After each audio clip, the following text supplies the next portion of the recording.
Have you thought about why cats hate mice so much? Have you ever seen a person wearing only red from head to toes that you thought was so odd? Then in the next 5 minutes, you might find some reasonable explanations to those questions.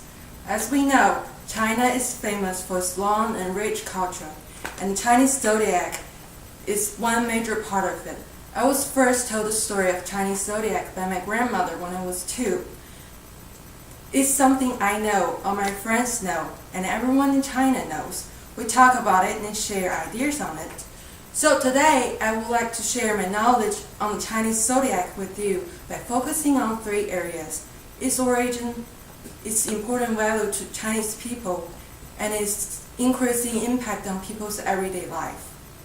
First, I would like to talk about what exactly the Chinese zodiac is, where it comes from, and the functions it has. By definition, quote, the Chinese zodiac is based on a 12-year cycle, with each year of the cycle represented by a different animal. So each person is assigned with the animal according which year they were born. Here are the animals, starting with the mouse and goes this direction. The shape of a circle represents the idea of life is never ending. Now you may wonder, why these 12 animals? And why the little tiny mouse is placed in the first one? Okay, here's the story behind the scene. A long time ago, the Jade Emperor realized it was hard to calculate and remember a person's age. And since the animals were so close to human, he decided to host a race to select 12 animals. Those who crossed the finish line first would represent each year successively. The cat and mouse were good friends by then. They both heard about the race and they both want to compete. Then the mouse knew he would never run faster than the cat, so he decided to set a trap. On the night before the race, he invited the cat for dinner. Without knowing the food had been poisoned, the cat ate every bite of it. Then on the race day, the cat couldn't even get up. So the mouse, on the other hand, was so tricky that he hid himself on the cow's back. And as the cow was about to cross the finish line, the mouse jumped off in front of him and won. From then on, people used the Chinese zodiac into many areas, from age to lunar calendar and even fortune telling. For example, instead of asking how old are you, people in China would ask which animal you are. Now that we have some ideas about the concept of Chinese zodiac, next we're going to see how valuable it is to the culture.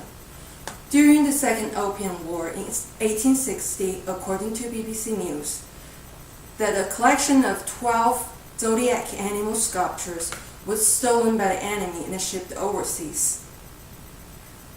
So far, 5 of them have been found and brought back, and just about 2 weeks ago, Beth Lloyd from ABC News reported that the rat and the rabbit sculpture went up for an auction in Paris for about nearly $40 million. The Chinese zodiac is seen everywhere, from steps, children's toys, to souvenirs and collector's items. A lot of parents also name their babies after the 12 animals, according which year and what time the baby was born. Since now you are familiar with the important meaning of the Chinese zodiac, next let me introduce you some interesting ways of how people practice it in their life. People believe that each animal in the zodiac reveals a different personality.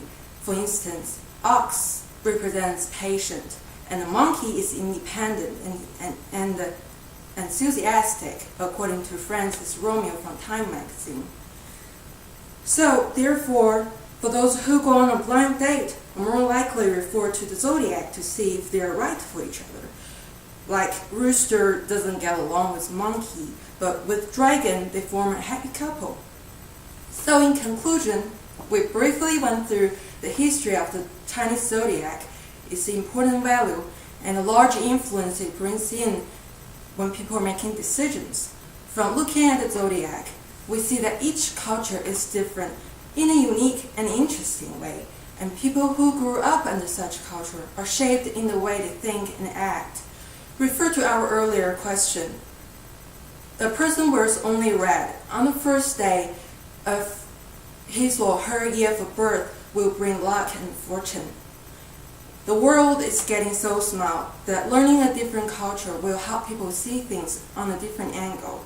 I'd like to end my speech by quoting India's first Prime Minister Jawaharlal Nehru's words, "Culture is the widening of the mind and of the spirit." Thank you.